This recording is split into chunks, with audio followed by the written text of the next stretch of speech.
Hey guys, welcome to another episode of the Re-emerging Earth podcast.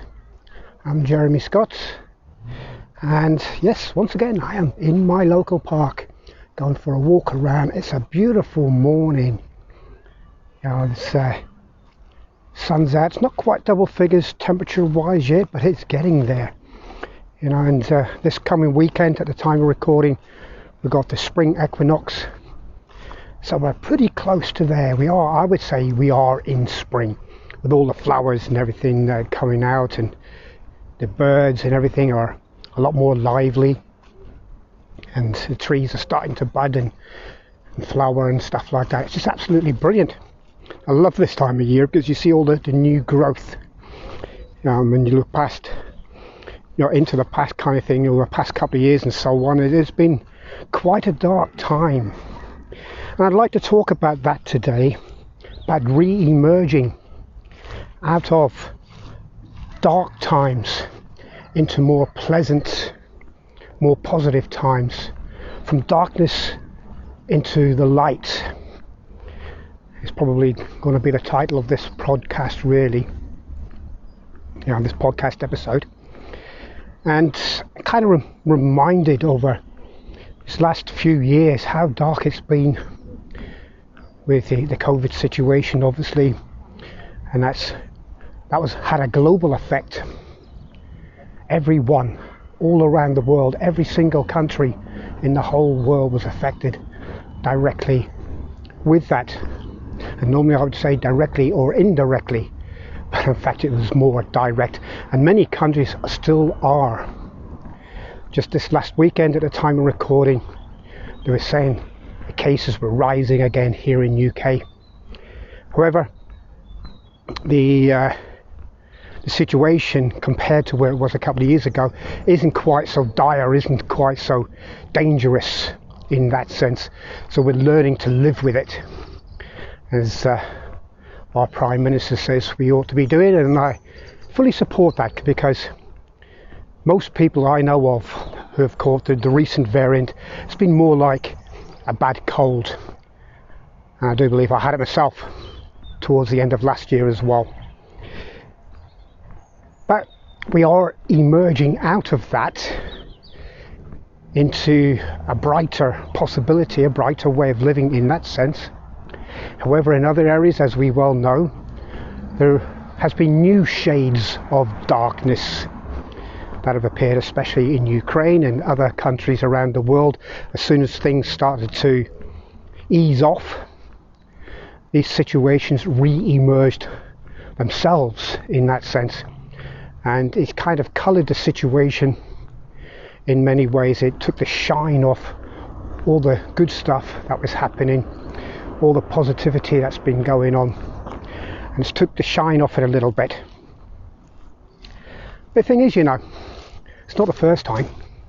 We've been here before, and every time we emerge from a dark period, we do have a period where there's a lot of positivity, a lot of light, if you like, and colour, and then something happens that puts us back, or plunges us sometimes back into a really dark period. And I think of First World War. That was a really dark period. And the first Great War in that sense.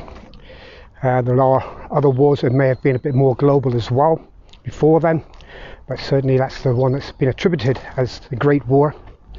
Then there was a period of prosperity in between, well, at least a lightening up of moods and things, not so much on the sort of economic side. It was still recovering in between, during the end of the teens into the 20s in that sense, in 1918 to the 20s. Then obviously it started to pick up a bit, and we had the Second World War. And that made a huge impact all over the world as well, in all areas of life. But then when we came out of that, to get rid of all the austerity, get rid of all the horrible negativity and so on, we started to be a bit more colourful with everything. Life was a lot more colourful. the designs, clothing, colours, furnishings, everything. So we went through that period of light, you could say, throughout the 50s and 60s into the 70s and 80s. And yes, we had different situations, different parts of the world that threw up shades of darkness, such as Korea, Vietnam, Northern Ireland, and Aden in the 60s and stuff like that. There's a lot of things going on that we forget about, we're not fully aware of at times, because they've kind of drifted into history. And that's in our more recent times. But every single darkness, so to speak, has led to a period of prosperity, or at least a period of brightness and positivity at the very most, or at the very least I should say. I was going to sit down on the bench, but it's full of dew, so I won't. So we are emerging out of COVID season, if you like. And yes, there are things going on in the world, but generally speaking, there is a huge wave of positivity sweeping across this whole planet. It has been certainly since last year, since we moved into what's known as the age of Aquarius. And that is just absolutely fantastic. More people are interested in spiritual or esoteric matters, for example. They're becoming very popular, very trendy in some ways. Tarot readings, celebrities getting tarot readings, or mediumship, or trance mediumship. There's other things going on as well, with different things like Reiki and other energy healing sort of modalities. They're all having like a rebirth in that sense, and that's just absolutely fantastic to see. And obviously in the coaching realm, there's a lot more of that going on as well, and that's all to do about personal development, personal growth as well, and it's kind of a world that I also work in. And I love working in these areas because it does help people find ways to really improve themselves and live in a much more happier way, a more fulfilled way. Even if you're part of an organization that helps people find a new home, to get off the streets, or to stop a certain addiction and stuff like that, is that not worthwhile? Is that not fulfilling? Does that not give a sense of achievement? I would say it does, because all those kinds of things, you may feel that, well, I'm only doing a tiny little bit, I'm not really doing anything of significance, but you are. I used to work in social care. I used to help adults with learning difficulties, and seeing how they were able to do things independently was really, really fantastic. Even if it was just something like cooking a simple dinner, or tidying up their flats, or going shopping, choosing what they wanted to shop for, and things like that. It was all worthwhile, and it was a very enjoyable experience at that time, and certainly taught me a lot. And they are memories that I will cherish forever. You may ask, well, why aren't you still there?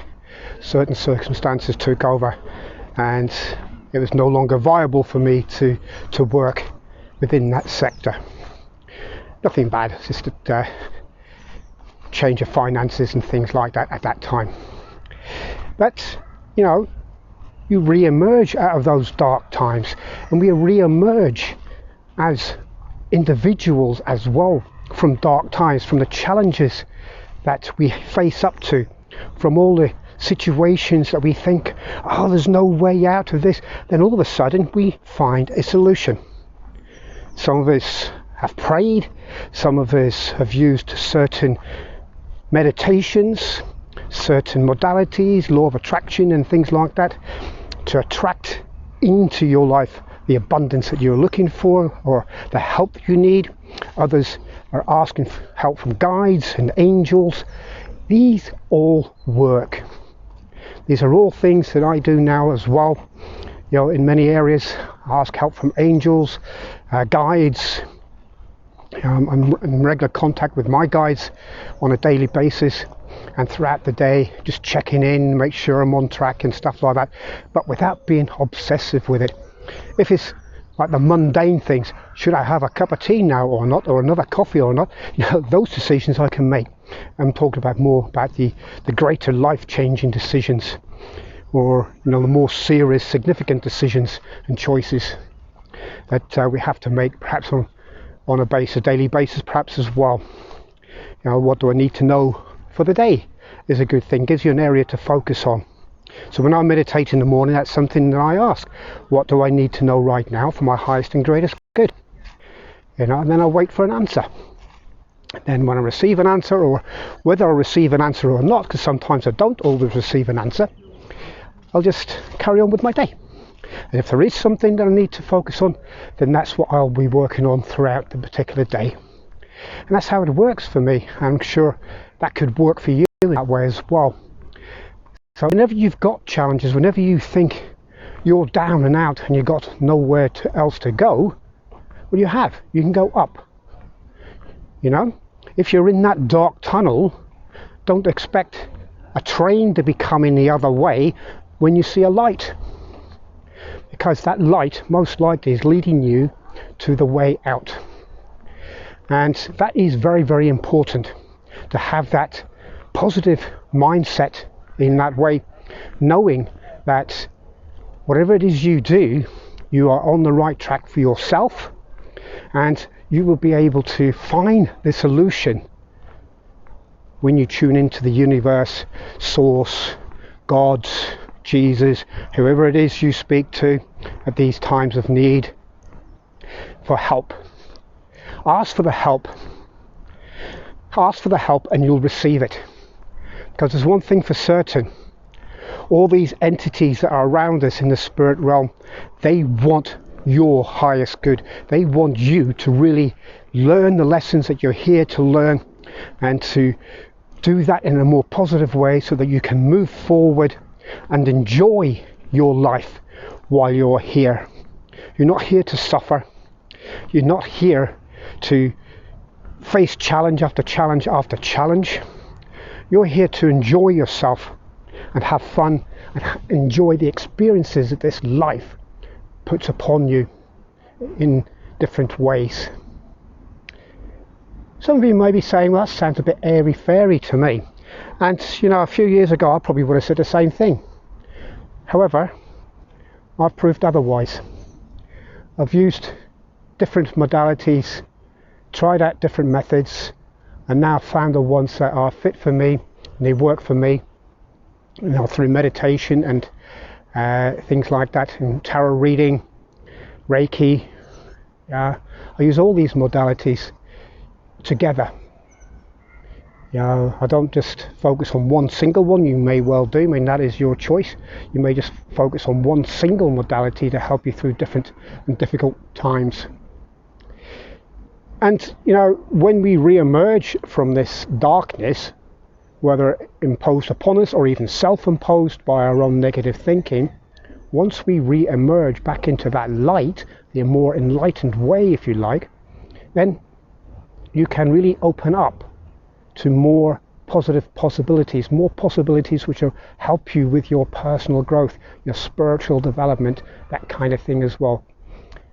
That's where you always come from the heart. With anything that I do, I come from the heart.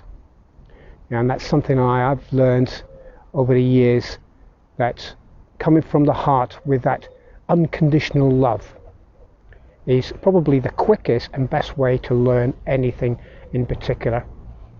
And it's just a wonderful way to experience things when you come from the heart and you feel the love that's coming back towards you as well from the different energies that are surrounding you at all times. This is something that we have to always remember, is that we are essentially energy beings, and we are connected to other energy beings, seen and unseen. So all the things that are happening right now in the world, whether it's darkness or light, we're all connected to it. One thing I would say would be careful that you're not feeding the darker side through your thoughts and actions, because that just creates more of it. lessons that we are learning is that throughout the COVID situation, as I've mentioned before in a previous episode, we have been brought together. That is being resisted because there are those who are trying to divide us. However, the truth of the matter is, as I've already said, we are one. We are connected. We can't be divided. So to these darker situations, all we can do is send love and healing and light and pray for all these ones who are hurting at this time. And certainly that's something that I do on a regular basis as well, not only for Ukraine but for other areas around the world as well, and also for all those who are directly and indirectly involved or affected by that, so that they also can make good and wise and positive decisions to help turn down the shades of darkness and turn up the white, bright light of love and universal energy. That's about it. That's about all I want to talk about at this time. Gone a little bit astray perhaps, as I normally do, because I don't make any scripts. I just pretty much channel this really in a sense. I just start talking and see what comes out sometimes. Yeah, I do check it afterwards. I don't always remember what I've said, perhaps a couple of points here and there, but I'll check it out afterwards. And if you're listening to this, you know it's made it's made the cut in that sense. Love you all so much. Until next time, guys. Namaste.